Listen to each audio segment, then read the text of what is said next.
Hello friends, நம்ம reasoning series டெய்லியும் பார்க்குறோம்ல 5 question. அதில் இன்றைக்கி பார்ட் 4 பார்க்கலாம். இப்போ ஃபஸ்ட் கொஷின் பார்த்தோம் அப்படின்னா, இரு பகடைகள் ஒரு சேர உருட்டப்படுகின்றன. முக எண்களை கொண்டு அமைக்கப்படும் ஈரிலக்க எண் 4ஆல் வகுப்படும் எண்ணாக இருப்பதற்கான நிகழ்தகவு காண்க. இப்போ இந்த கொஷினில் என்ன கேட்குறாங்க அப்படின்னா, ஒரு பகடை இருக்குது, அதை 2 முறை உருட்டுறாங்க. உருட்டும் போது நமக்கு முக எண்கள் கிடைக்கும் பார்த்தீங்களா, எப்படி 1,1 1,2 இந்த மாதிரி கிடைக்கும். இதை ஈரிலக்க எண்ணாக மாற்றி அப்போ இதை 11 12 இந்த மாதிரி மாற்றிட்டு இதில் 4ஆல் டிவிசிபிள் ஆகக்கூடிய நம்பரோட ப்ராபபிலிட்டி தான் என்னன்னு கேட்குறாங்க. அதான் இப்போ நம்ம கண்டுபிடிக்க போகிறோம். எப்படி கண்டுபிடிக்கலாம்? இப்போ என்ன சொன்னாங்க, ஒரு பகடையை 2 முறை உருட்டுறாங்க. அப்போ ஒரு பகடையை 2 முறை அப்படின்னா என்ன பண்ணுவோம், 6 ஸ்கொயர்னு போடுவோமா, 2 டைம்ஸ் தான். அப்போ 6 ஸ்கொயர்டு என்ன, 36. அப்போ நமக்கு டோட்டல் பாசிபிலிட்டி என்ன, 36. அதுதான் இது. ஓகேயா? இதில் 4ஆல் டிவிசிபிள் ஆகக்கூடியதை நம்ம இப்போ ஃபஸ்ட்டு பார்க்கணும். அப்போ என்ன, ஃபஸ்ட்டு 1,1 1,1 என்ன, 11 எடுத்துப்போமா.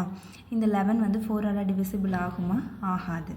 இதே 1,2 அப்படின்னா 12, இது என்ன ஆகும், 4ஆல் டிவிசிபிள் ஆகும். இதே இங்கே பாருங்கள் 1,3னா 13, இது 4ஆல் டிவிசிபிள் ஆகுமா, ஆகாது. இதே 1,4 14, இது டிவிசிபிள் ஆகுமா, ஆகாது. இதே 1,5 15, இது ஆகுமா, ஆகாது. இதே 1,6 பார்த்தோன்னா 16 4ஆல் டிவிசிபிள் ஆகும். இதே 2,1 21 4ஆல் டிவிசிபிள் ஆகாது. 2,2 22 4ஆல் டிவிசிபிள் ஆகாது. அதே மாதிரி 23 4ஆல் டிவிசிபிள் ஆகாது. இந்த 24 பார்த்திங்கன்னா 4ஆல் ஆகுமா, 24 4ஆல் டிவிசிபிள் ஆகுமா, 6 4 சார் வருமா. அடுத்து இந்த 25 4ஆல் டிவிசிபிள் ஆகாது. 26ம் 4ஆல் டிவிசிபிள் ஆகாது. இதே 31 4ஆல் ஆகுமா, ஆகாது. 32 4ஆல் டிவிசிபிள் ஆகும். 33 ஆகாது. 34ம் நமக்கு ஆகாது. 35ம் ஆகாது. 36 4ஆல் டிவிசிபிள் ஆகும். அதே மாதிரி 4th ரோவில் பார்த்தோம் அப்படின்னா 41 ஆகாது. 42ம் ஆகாது. 43 ஆகாது. 44 என்ன ஆகும், 4ஆல் டிவிசிபிள் ஆகும். 45 ஆகாது. 46ம் ஆகாது. இதே 5th ரோவில் பார்த்தோம் அப்படின்னா 51 ஆகுமா, ஆகாது. 52 4ஆல் டிவிசிபிள் ஆகும். அதே மாதிரி 53 ஆகாது. 54ம் ஆகாது. 55ம் ஆகாது. 56 4ஆல் டிவிசிபிள் ஆகுமா. அடுத்து இந்த ரோவில் பார்த்தோம் அப்படின்னா 6,1 61 ஆகாது. 62ம் ஆகாது. 63யும் ஆகாது. 64 டிவிசிபிள் ஆகும். சரியா, 4ஆல் டிவிசிபிள் ஆகும். 65 ஆகாது. 66ம் ஆகாது. இப்போ ஃபைனலாக நமக்கு எத்தனை நம்பர் 4ஆல் டிவிசிபிள் ஆகுது, இங்கே ஒரு 1, இங்கே 2 3 4 5 6 7 8 9. அப்போ 4ஆல் டிவிசிபிள் ஆகக்கூடியது எத்தனை, 9 இருக்குது. நமக்கு மொத்த பாசிபிலிட்டிஸ் என்னன்னு பார்த்தோம், 36ன்னு பார்த்தோமா. அப்போ 9/36 என்ன, 1/4. அப்போ நமக்கு மொத்தம் 4ஆல் டிவிசிபிள் ஆகக்கூடிய ப்ராபபிலிட்டி என்னன்னு கேட்டாங்கன்னா 1/4. இதுதான் நமக்கு ஆன்சர். ஓகேயா? A 26, B 25, C 24, D 23, Z 1 என நாம் எழுதும்போது 2 என்ற இலக்கத்தின் அருகே வரும் ஆங்கில எழுத்துக்கள் எத்தனை? இப்போ என்ன சொல்கிறாங்க அப்படின்னா, இந்த மாதிரி ஃபார்மெட்டில் நம்ம எழுதிக்கிறோம். ஆல்ஃபபெட்லேயே தலைகீழ, அதாவது A 26, B 25, C 24 இந்த மாதிரி எழுதிட்டு இப்படி எழுதுகிறோம்ல.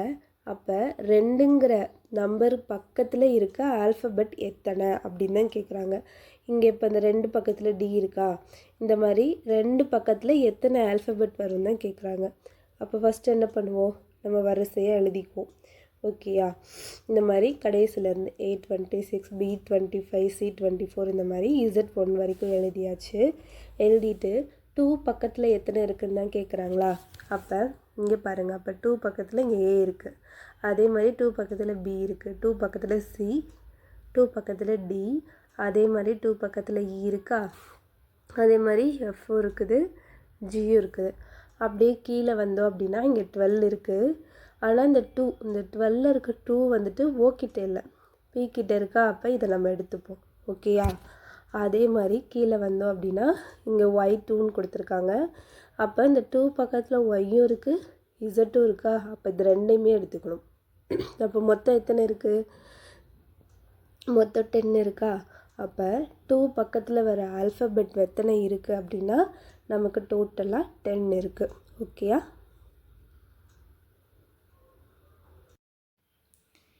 f1 is equal to 1, f2 is equal to 3 மற்றும் fn is equal to fn minus 1 plus fn minus 2 என கொடுக்கப்படின் f5 என்பது டேஸ் ஆகும். இப்போ வந்துட்டு ஒரு ஈக்குவேஷன் மாதிரி நமக்கு கொடுத்துட்டாங்க. கொடுத்துட்டு f1ஓட வேல்யூ f2ஓட வேல்யூ அப்படின்னு கொடுத்துட்டு f5ஓட வேல்யூ என்னென்னு தான் கேட்குறாங்க. நம்ம டைரெக்டாக கொடுத்துருக்க டேட்டா வச்சு அப்ளை பண்ணாலே நமக்கு இது கிடச்சிரும்.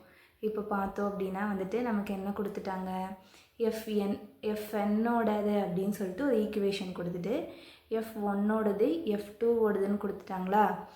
இதை வந்து நம்ம வரிசையாக கண்டுபிடிக்க போகிறோம். இப்போ f3ஓடது என்ன அப்படின்னு சொல்லிட்டு நம்ம ஃபஸ்ட்டு கண்டுபிடிக்க போகிறோம். f3ஓடது அப்படின்னா வந்துட்டு இந்த fn கொடுத்துருக்காங்களா, n இருக்க வேல்யூ n இருக்க இடத்துல எல்லாத்துலேயுமே நம்ம 3 வேல்யூ வந்து அப்ளை பண்ண போகிறோம். அப்போ இந்த இடத்துல அப்ளை பண்ணோம் அப்படின்னா n இருக்க இடத்துல f3ன்னு போடுமா, இங்கே n minus 1 3 minus 1ன்னு போடுறேன், n minus 2க்கு 3 minus 2ன்னு போடுறேன். அப்போ 3 minus 1ன்னா f2, 3 minus 2 f1. அப்போ f2ஓட வேல்யூ என்ன 3, f1ஓட வேல்யூ என்ன 1. அப்போ 3 plus 1, அப்போ f3ஓட வேல்யூ 4 நமக்கு கிடச்சிருது. அடுத்து என்ன பண்ணுறேன்னா f4 என்னன்னு கண்டுபிடிக்க போகிறேன். இப்போ f4னால் அதே தான், n இருக்க வேல்யூ இடத்துலலாம் 4 வந்து அப்ளை பண்ண போகிறேன். அப்போ இங்கே f4 போட்டுடுறேன். இங்கே n minus 1க்கு 4 minus 1, n minus 2க்கு 4 minus 2 போடுறேன். அப்போ 4 minus 1 என்ன f3 வந்துருச்சு, ப்ளஸ் f4 minus 2க்கு f2ன்னு வந்துடுது. f3ஓட வேல்யூ என்ன 4ஆ, அதை நான் போட்டுடுறேன். அப்புறம் வந்து f2ஓட வேல்யூ என்ன 3, அதையும் இங்கே போடுறேன். அப்போ 4 + 3 7. அப்போ f4ஓட வேல்யூ என்ன 4. நம்ம கொஷினில் கேட்டிருக்கிறது f5யா, இப்போ அதை கண்டுபிடிக்க போகிறோம். அதே மாதிரி இங்கே போடுறேன். அப்போ n minus 1 அப்படிங்கிறதுனால 5 minus 1, n minus 2 அப்படிங்கிறதுனால 5 minus 2, 5 minus 1 என்ன 4, 5 minus 2 3, f4ஓட வேல்யூ 7, f3ஓட வேல்யூ 4. அப்போ 7 + 4ஓட வேல்யூ 11. அப்போ f5ஓட வேல்யூ என்னென்னா 11.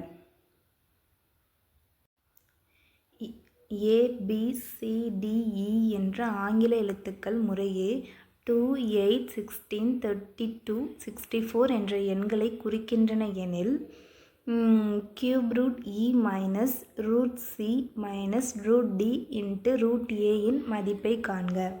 இப்போ வந்து இந்த கொஷினில் பார்த்தோம் அப்படின்னா வந்துட்டு ABCDE இது 5க்கு ஒரு வேல்யூ கொடுத்துட்டு அவங்க ஒரு ஈக்குவேஷன் கொடுத்துட்டு அதுக்கான வேல்யூ தான் என்னென்னு கேட்குறாங்க. இப்போ என்ன பண்ணுறோம் அப்படின்னா வந்துட்டு ஏக்கு ஒரு வேல்யூ கொடுத்துட்டாங்க, பிக்கு ஒரு வேல்யூ, சிக்கு ஒரு வேல்யூ, டிக்கு வர ஈக்கு ஒரு வேல்யூ, இந்த மாதிரி கொடுத்துட்டாங்க. அந்த ஒரு ஈக்குவேஷனும் கொடுத்துட்டு அதை தான் நம்ம சால்வ் பண்ண சொல்லியிருக்காங்க. இப்போ நம்ம கொடுத்துருக்க வேல்யூவை இதில் அப்ளை பண்ணி கண்டுபிடிக்க போகிறோம், அவ்வளோதான். இப்போ என்ன கேட்குறாங்க, முதல்ல வந்து ஈக்கான வேல்யூ என்ன 64, அதை போட்டுக்கிறேன். சிக்கான வேல்யூ என்ன 16, அதை போட்டுக்கிறேன். டிக்கான வேல்யூ என்ன 32, அதை போட்டுக்கிறேன். ஏக்கான வேல்யூ என்ன 2, இதை போட்டுக்கிறேன். இப்போ இந்த 64 நம்ம எப்படி எழுதிக்கலாம், 4 × 4 × 4ன்னு எழுதிக்கலாமா. அதே மாதிரி ரூட் 16 எப்படி எழுதிக்கலாம், 4 × 4ன்னு எழுதிக்கலாம். இப்போ 32 எப்படி எழுதிக்கிறோம் அப்படின்னா வந்துட்டு 16 × 2 இந்த மாதிரி எழுதிக்கிறேன். ரூட் 2 அப்படியே எழுதிக்கிறேன். எழுதிட்டு இப்போ வந்து கியூப் ரூட் அப்படிங்கிறனால 3 4க்கு ஒரு 4 வெளியே எடுத்துக்கிறேன். அதே மாதிரி ஸ்கொயர் ரூட் அப்படிங்கிறனால 2 4க்கு ஒரு 4 வெளியே எடுத்துக்கிறேன். இப்போ வந்து இங்கே பார்த்தோம் அப்படின்னா வந்துட்டு 16 வெளியே எடுக்கும் போது நமக்கு என்ன வரும் 4. இந்த 2 வெளியே எடுக்க முடியாது அப்படிங்கிறனால ரூட் 2 அப்படியே போட்டுக்காச்சு. இந்த ரூட் 2 அப்படியே போட்டுட்டேன். இப்போ வந்து இந்த இடத்துல பார்த்தோம் அப்படின்னா 4 - 4 என்ன 0, 0 மைனஸ் இந்த ரூட் 2வையும் மல்டிப்ளை பண்ணால் நமக்கு என்ன கிடைக்கும், root 2 × root 2 is equal to 2வா. அப்போ இந்த இடத்துல 4 × 2. இப்போ நம்ம 0 கூட எதை மைனஸ் பண்ணாலும் நமக்கு அதே நம்பர் தான் கிடைக்குமா. அப்போ 0 - 4 × 2 என்னது 8. அப்போ 0 மைனஸ் 8 நமக்கு என்ன கிடைக்கும்? இங்கே ப்ளஸ் இருந்தால் நம்ம அப்படியே போட்டுக்கலாம். இங்கே மைனஸ் இருக்கனால அதை நம்ம கண்டிப்பாக கன்சிடர் பண்ணிக்கணும். 0 மைனஸ் 8 தான் நமக்கு கிடைக்கும். அப்போ ஆன்சர் என்னென்னா -8. ஓகேயா? பின்வரும் தொடர் வரிசையில் அடுத்து வரும் எண் யாது? இப்போ இந்த கொஷினில் வந்துட்டு நமக்கு ஒரு சீரீஸ் மாதிரி கொடுத்துட்டு கடைசியாக ஒரு மிஸ்ஸிங் லெட்டர் கொடுத்துருக்காங்க. அதுதான் நமக்கு கண்டுபிடிக்க சொல்லியிருக்காங்க. ஓகேங்களா? இது எப்படி பண்ணலாம்? இப்போ என்ன சொல்லிட்டாங்கன்னா, நம்ம கொடுத்துருக்கிறது எல்லாமே ரோமன் லெட்டர்ஸ் தான் கொடுத்துருக்காங்க. சரியா? இது என்ன நமக்கு தெரியும்? இது வந்து 5. ஓகேயா? இது 5 நமக்கு தெரியும். இது நம்ம எக்ஸ்னால் வந்து 10ன்னு நமக்கு தெரியும். இதே மாதிரி வந்துட்டு XX இருந்தால் என்ன பண்ணுவோம்? 20 நமக்கு தெரியும். இதுக்கு மேலே தான் நமக்கு மேக்ஸிமம் தெரியாது. இப்போ பார்த்தோம் அப்படின்னா இந்த இந்த வந்து இதோட நம்ம நியூமரல் வேல்யூ 5. இந்த 5 கூட நம்ம 2 மல்டிப்ளை பண்ணால் என்ன வருது? 10 வருது. சரிங்களா? அதுதான் இங்கே கொடுத்துருக்காங்க. அடுத்து இந்த 10 கூட 2 மல்டிப்ளை பண்ணும்போது என்ன கிடைக்குது? 10 2s 20 கிடைக்குமா? இந்த 20 அதுதான் இங்கே என்ன கொடுத்துருக்காங்களா? XXன்னு கொடுத்துருக்காங்களா? அடுத்து பாருங்கள், இந்த 20 கூட அதே மாதிரி திரும்பி 2 மல்டிப்ளை பண்ணும். 2 மல்டிப்ளை பண்ணும்போது என்ன கிடைக்கும்? 40 கிடைக்குமா? இந்த 40 கூட திரும்பி 2 மல்டிப்ளை பண்ணுவோம். இது 80 கிடைக்கும். இது நமக்கு நம்பர் வைஸ் தெரியும். அதை நம்ம ரோமன் லெட்டர் வைஸ் நம்ம தெரிஞ்சு வச்சுக்கணும். சரிங்களா? இப்போ இங்கே என்ன எக்ஸல்னு கொடுத்துருக்காங்களா? இந்த எக்ஸல்ங்கிறது எதோட வேல்யூனா 40க்கு தான். சரிங்களா? 10னா ஒரு எக்ஸ் இருக்கும், 20னா 2 எக்ஸ் இருக்கும், 30னா 3 எக்ஸ் இருக்கும், 40 அப்படின்னா எக்ஸல்னா தான் 40. ஓகேங்களா? இதே வந்து 50னா எல்னா என்னென்னா 50. அதுக்கப்புறம் அதே மாதிரி ஆகும். எல் ஒரு எக்ஸ் இருந்துச்சுன்னா 60, எல் XX இருந்துச்சுன்னா அது 70, எல் XXX இருந்துச்சுன்னா அது 80. அப்புறம் 90க்கு பார்த்திங்கன்னா XCன்னு இருக்கும். XCன்னு இருந்தால் அது 90, வெறும் சீன்னு இருந்தால் 100.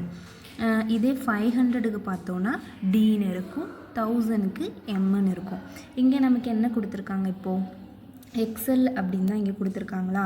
அப்போ எக்ஸலோட வேல்யூ என்ன? 40. அப்போ அது நமக்கு தெரியும். அதுக்கு அடுத்த நம்பர் தான் கேட்குறாங்க. அடுத்த நம்பர் என்ன? நம்ம என்ன கண்டுபிடிச்சி வச்சுருக்கோம்? 80 கண்டுபிடிச்சி வச்சுருக்கோம். 80யோட வேல்யூ என்ன? எல் XXXா? அதை போட்டுக்கிச்சாச்சு. சரிங்களா? அப்போ நமக்கு ஆன்சர் என்ன? எல் XXX தான் ஆன்சர். இந்த செம்மை பொறுத்த வரைக்கும் நமக்கு சிம்பிள் தான். நம்ம ரோமன் லெட்டர் மட்டும் தெரிஞ்சு வச்சுக்கணும். ஓகேங்களா? தேங்க்யூ. இன்றைக்கி நம்ம 5 கொஷின் பார்த்துருக்கோம். பார்ட் 4ல் உங்களுக்கு நம்ம முன்னாடி உள்ள பார்ட்னா பார்க்கணும் அப்படின்னா நமக்கு ப்ளேலிஸ்ட்டில் இருக்குது. நம்ம டிஸ்கிரிப்ஷனில் கூட கொடுத்துருக்கோம். வேணுன்னா போய் பார்த்துக்கோங்க. தேங்க்யூ.